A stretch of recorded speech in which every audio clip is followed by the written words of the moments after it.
उसको भी आसमा दे देता है। ये वाली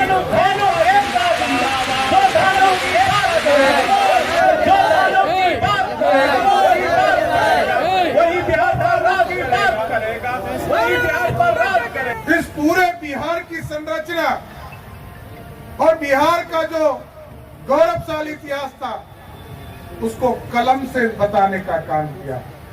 ये पढ़ा लिखा समाज है, कोई गलतफहमी में मत रहे। लोग हमारे पढ़ रहे हैं और हम तो देख रहे हैं पिछले 30 वर्षों से, क्योंकि जब हम लवकुश में तीनों मिले 1992, 93 सब हम लोग अलग अलग अपनी यात्रा करते थे। कुर्मी समाज अलग करता था, कुशवाहा समाज अलग चलता था, धानुक समाज अलग चलता था। और 1994 से लवकुश समाज बनाकर आपस में तो हम लोगों की शादियां भी होनी शुरू हो गई थी उस इलाके में। क्या गलत बोल रहा हूं क्या? और आज भी मेरा स्पष्ट तौर पर मानना है ये लवकुश समाज है। अन्याय के लिए तो भगवान राम के भी खिलाफ खड़ा हो गया, अपने पिता के भी खिलाफ खड़ा हो गया था। इसलिए साथियों, हम लोगों को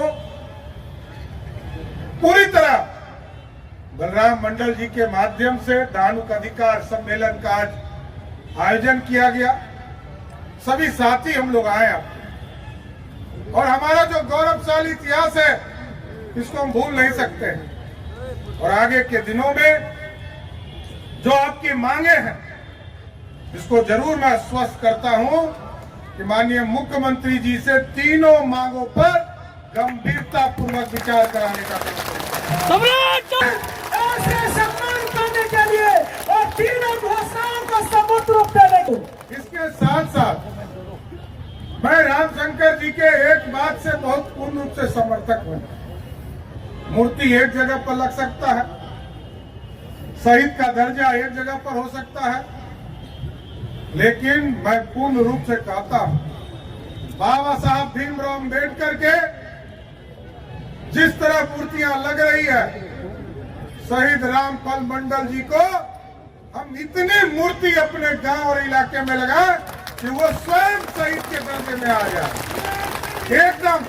और आप हमको बताइएगा जहां दिक्कत हो, बलराम जी हमको बताने का काम करेंगे। इसलिए साथियों, हम सभी लोगों से यही आग्रह करेंगे, जिस तरह लगातार आपका समर्थन प्राप्त होता रहा है और जो आप ताकत देते रहे हैं, अभी हम लोगों ने शुरुआत किया है, कहीं दो मत नहीं।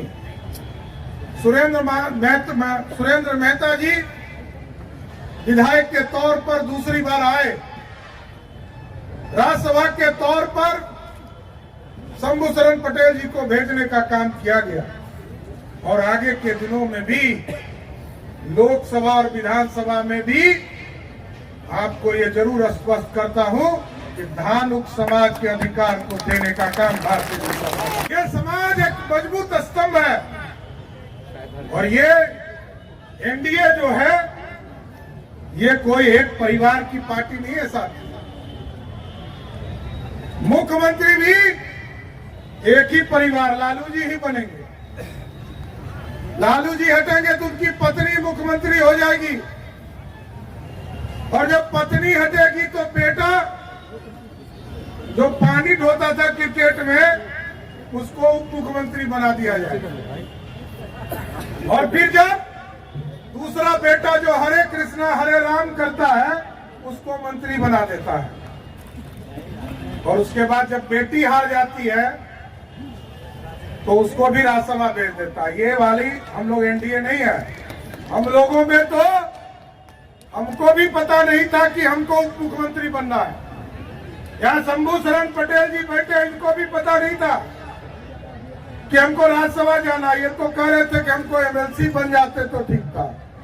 पूछिएगा, लेकिन पार्टी सम्मान देना जानती है, क्योंकि दूसरे तरफ जो बैठे लोग हैं आज देखिए सत्ता से चले गए। नहीं होता है कि रस्सी जल जाता है ऐठन नहीं जाता है। मतलब बेटा उप मुख्यमंत्री हटा और दो पद क्रिएट हुआ, दोनों विरोधी दल का नेता, एक जगह मां बैठ गई राबड़ी देवी और दूसरे जगह बेटा बैठ गया तेजस्वी यादव। यही है न्याय। लोकतंत्र में लोक और लज्जा से चलता है साथी। वो लुटेरे की पार्टी है, लूटने वाली पार्टी, और किसी दूसरे को नहीं लूटता। ये आपको लूटता है, गरीबों का पैसा लूटता है। जब लालू प्रसाद जी मुख्यमंत्री रहे साथियों, तो किसके पैसे